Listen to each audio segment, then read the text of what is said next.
अस्सलाम वालेकुम दोस्तों, आज हम वेरिएबल का यूज और कांस्टेंट का यूज इस्तेमाल करेंगे। छोटे छोटे दो प्रोग्राम जो हैं वो इनको कहाँ कैसे इस्तेमाल करना है, हमने अपने प्रोग्राम्स के अंदर सी लैंग्वेज के कांस्टेंट को कैसे इस्तेमाल करना है वो हम देखते हैं। छोटा सा एक प्रोग्राम लिखता हूँ, परेशान नहीं होना कि अभी से प्रोग्राम लिखने शुरू कर दिए, डोंट वरी। छोटा सा प्रोग्राम है ताकि इसका इस्तेमाल आपको आ जाए। चलें जी स्टार्ट करते हैं। सवाल है जी, write a program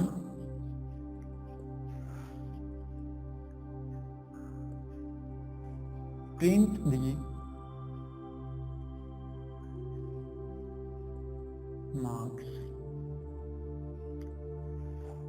मार्क्स को प्रिंट करना है। छोटा सा एक प्रोग्राम जो है वो मैं लिख रहा हूँ। ये इनिशियल स्टेज पे है, परेशान नहीं होना, ये बहुत सिंपल है।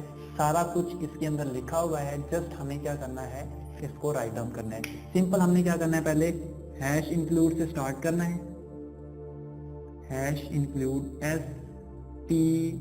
stdio.h। इसके बाद आपका वाइट, ये मैंने आपको कहा था कि ये आपने याद कर लेना है क्योंकि ये हमारे पास बार बार रिपीट होने वाला है। इसके बाद अब चूंकि सवाल रिक्वायरमेंट आपने देखनी है, रिक्वायरमेंट आपके पास क्या है, इन विच प्रिंट दी मार्क्स, मार्क्स लेने और उन्हें प्रिंट करवाना है। खुद ही डिफाइन करने हैं, खुद ही हमने क्या करना है, उसे प्रिंट करवाना है। लास्ट टाइम हमने पढ़ा था वेरिएबल को डिक्लेयर करवाने का तरीका। पहले हम इसको देख लेते हैं, डेटा टाइप के बारे में भूल जाए। सिंपल हमने यहाँ पे लिख लिया मार्क्स। मैंने कहा था जब भी किसी वेरिएबल को यूज करना है उसकी डेटा टाइप लाजमी डिफाइन करनी है। तो अब इसकी डेटा टाइप क्या होगी, सोचें जी, एग्जैक्टली इंटीजर। तो उसके लिए हम क्या लिखते हैं, इंट। ठीक है, इसके साथ ही हम इसे सिंपल अपनी तरफ से असाइन कर देते हैं 70। सिंपल सा प्रोग्राम बना रहा हूं और साथ में हम क्या कर रहे हैं, प्रिंट करवा रहे हैं p छोटा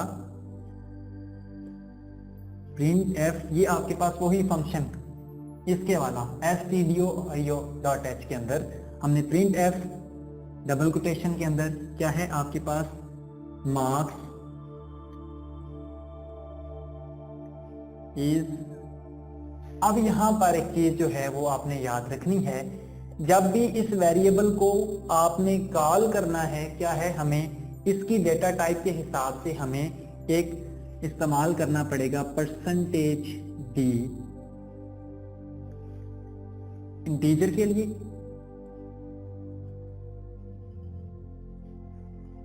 इंटीजर डेटा टाइप के लिए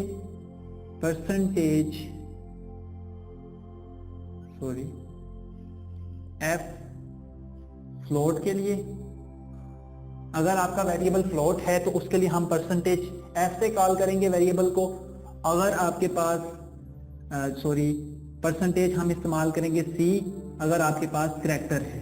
4 टाइप की डेटा टाइप इस्तेमाल कर रहे हैं। अब वेरिएबल की डेटा टाइप क्या है, इंटीजर। तो आपके पास क्या है, इंडिकेटर जो है वो क्या आएगा, %d। ठीक है, ये आपके पास आ गया, इससे हम निकाल किया। इसके बाद इसे बंद करेंगे, कोमा लगा के उस वेरिएबल को कॉल करेंगे जिसकी वैल्यू को आप प्रिंट करवाना चाहते हैं। इसकी वैल्यू को प्रिंट करवाना है, वैल्यू क्या है 70। तो आपने साथ में इसे कॉल कर लिया मार्क्स और इसे कर दिया क्लोज, और एंड पे हमने इसे टर्मिनेट करना नहीं भूलना। अब इसको हमने क्लोज करना है। ये आ गया आपका छोटा सा एक प्रोग्राम जिसमें हमने क्या किया, एक वेरिएबल लिया, उसको डेटा टाइप दी, वैल्यू असाइन की। उसके बाद हमने प्रिंट एफ के फंक्शन के जरिए से मार्क्स इज %d। अब यहाँ पर वो वाला, इसके अंदर जो वैल्यू पड़ी होगी 70 वो इधर आ जाएगी और आपकी आउटपुट में आपको रिजल्ट मिलेगा, जो डिस्प्ले होगी वो क्या होगा, मार्क्स इज 70। ये आप इसे करके भी देखिएगा, इंशाल्लाह नहीं प्रॉब्लम हो रही तो कोई मसला नहीं है, आगे इंशाल्लाह वीडियोस के अंदर हम इसे रन करके भी आपको दिखाएंगे। परेशान नहीं होना, ये जैसे एक दफ़ा ड्राई रन है ताकि आपको चीज़ें प्रैक्टिकली समझ आ जाएं। ठीक हो गया। अब ये तो था यूज आपका वेरिएबल का, ये वेरिएबल है, इसको हमने इस्तेमाल करना सीख लिया। इसी तरह अगर आपको ग्रेड चाहिए तो ग्रेड का आप खुद से देखें, ग्रेड लें। ग्रेड में क्या करना पड़ेगा, आप यहां पर क्या करना है, हम जस्ट क्या कर रहे थे, ग्रेड, प्रिंट दी ग्रेड। यहाँ पर हमने चेंज कर देना है CHAR और इसको क्या कर देंगे हम सिंगल कोटेशन के अंदर, ठीक है। इसको अब चेंज करके हमने क्या बना देना है C। अब यहाँ पे मार्क्स नहीं रहना चाहिए क्योंकि हमने यहाँ पर क्या है, सॉरी इसे भी चेंज करें, हम वेरिएबल का नाम भी चेंज करें क्योंकि हमने क्या लेना है, ग्रेड लेना है। तो इसका नाम भी चेंज करके आपने क्या लिखना है, ग्रेड। ठीक हो गया।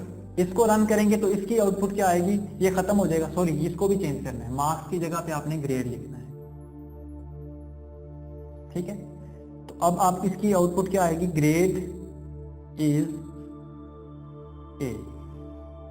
ठीक हो गया। अच्छा, इसी तरह अगर आप लेना चाहते हैं कोई भी फ्लोटिंग टाइप की वैल्यू, तो उसके लिए थोड़ा सा आगे प्रोग्राम हम करेंगे, उसके लिए परेशान नहीं होना। अभी आप इन दो की प्रैक्टिस करें, ठीक है। इसके बाद अब हम यूज करने जा रहे हैं use of constant in our program. Program के अंदर कांस्टेंट को कैसे इस्तेमाल करना है, ठीक है। ये देखिए यूज कांस्टेंट, ठीक है। स्टार्टिंग में हमने क्या करना है, पहले मैं स्टेटमेंट लिख देता हूं, write a programme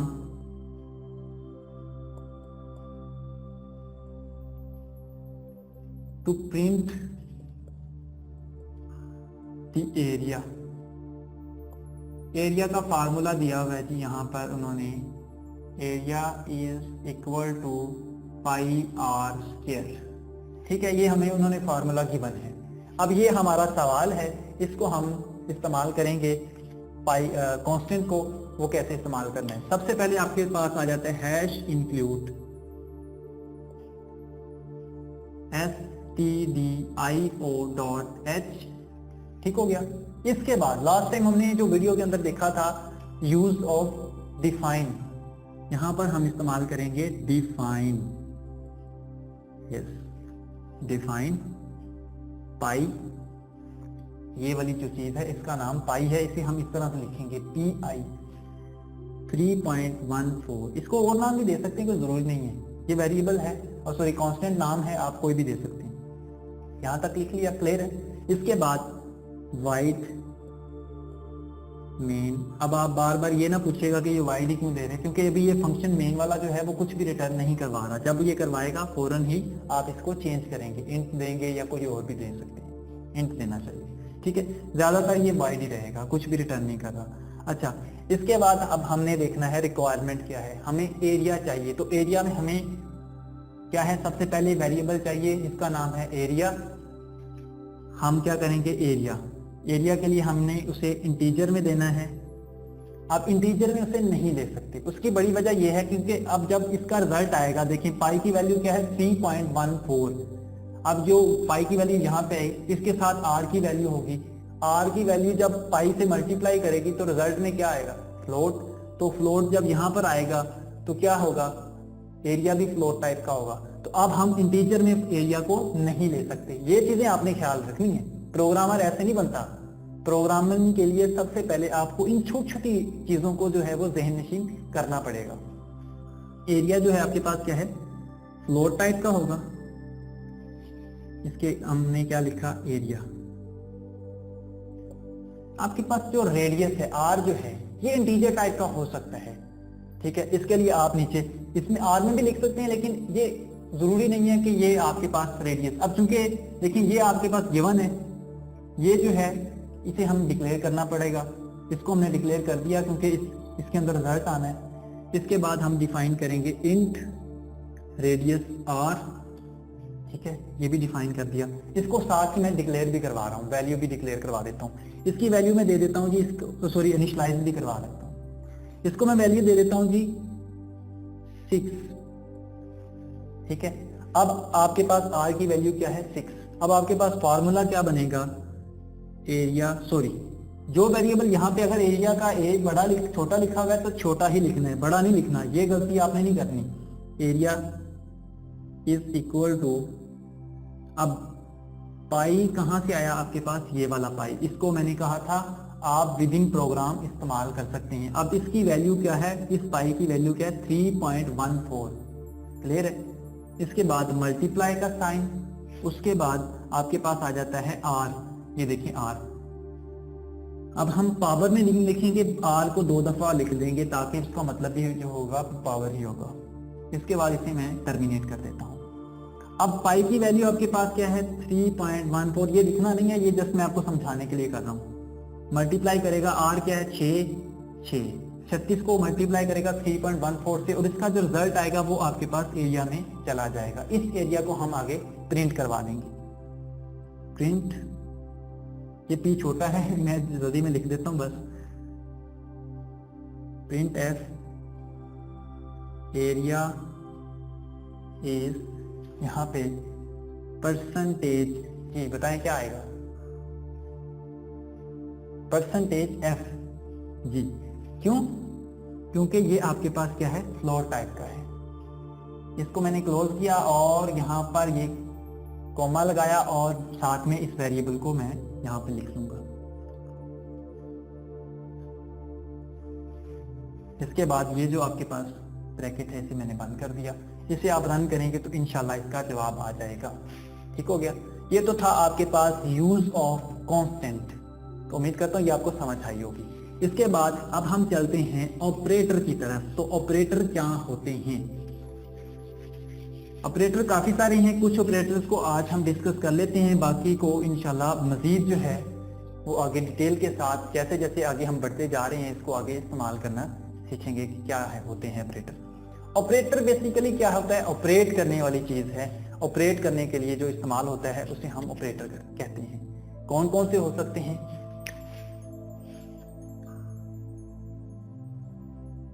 arithmetic operator,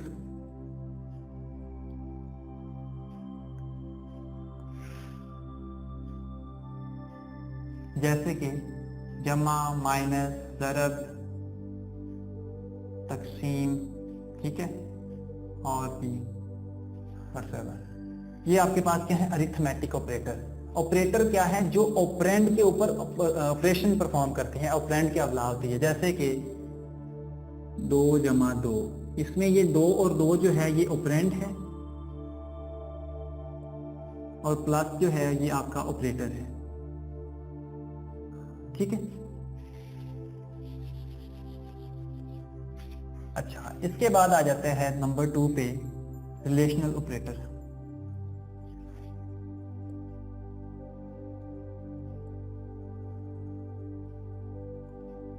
ठीक है, इसमें कौन सा आएगा? ये जो इस तरफ को सिंबल है ना जिसका मुंह इधर को है, ये ग्रेटर का सिंबल है। Greater than, less than, greater than equal to, less than equal to, not equal to, इस तरह के ऑपरेटर्स को हम क्या कहते हैं? Relational operators.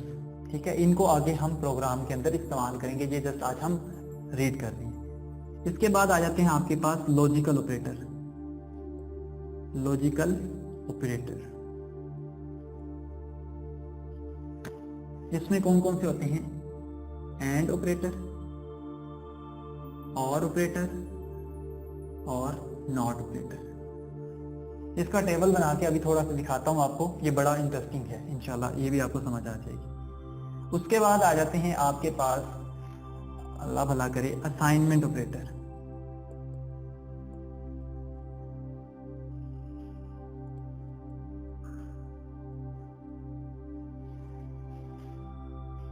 ये असाइनमेंट ऑपरेटर, ये आ गया। ठीक है, इस तरह के जो ऑपरेटर्स होंगे, इसका मतलब असाइन, इसका मतलब इक्वल, इसका मतलब नॉट असाइन, नॉट इक्वल। ठीक है, इसका मतलब नॉट इक्वल। इस तरह के जो ऑपरेटर्स होंगे ये क्या कहलाते हैं आपके पास? Assignment operator. इसके बाद आ जाता है नंबर 5 पे आपके पास, अल्लाह भला करे, कंपाउंड, सॉरी चलिए ये कर लेते, कंपाउंड असाइनमेंट ऑपरेटर।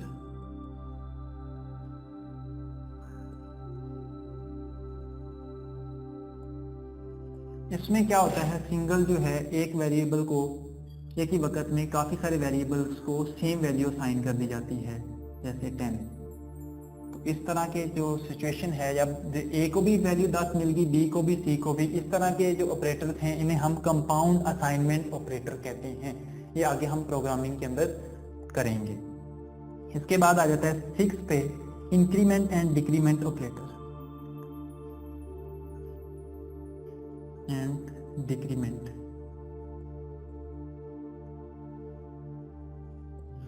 ऑपरेटर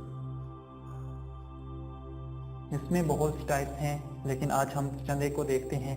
जैसे कि आपके पास प्लस प्लस, ठीक है, माइनस माइनस, ठीक है, ये डिनोट कर रहा है इंक्रीमेंट को, ये डिनोट कर रहा है आपके पास अल्लाह वाला करे डिक्रीमेंट ऑपरेटर्स को, ठीक है। इसके साथ आगे ऑपरेंड भी इस्तेमाल होते हैं, जैसा कि आपके पास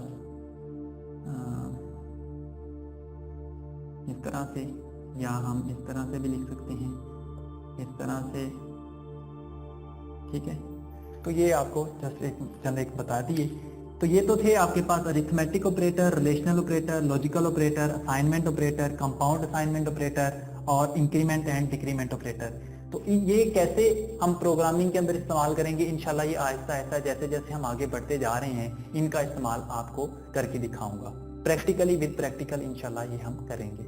तो इंशाल्लाह मिलते हैं अपनी एक नई वीडियो के साथ। तब तक के लिए अपने टीचर मोहम्मद सुफियान को इजाजत दें। अल्लाह ने के बाद।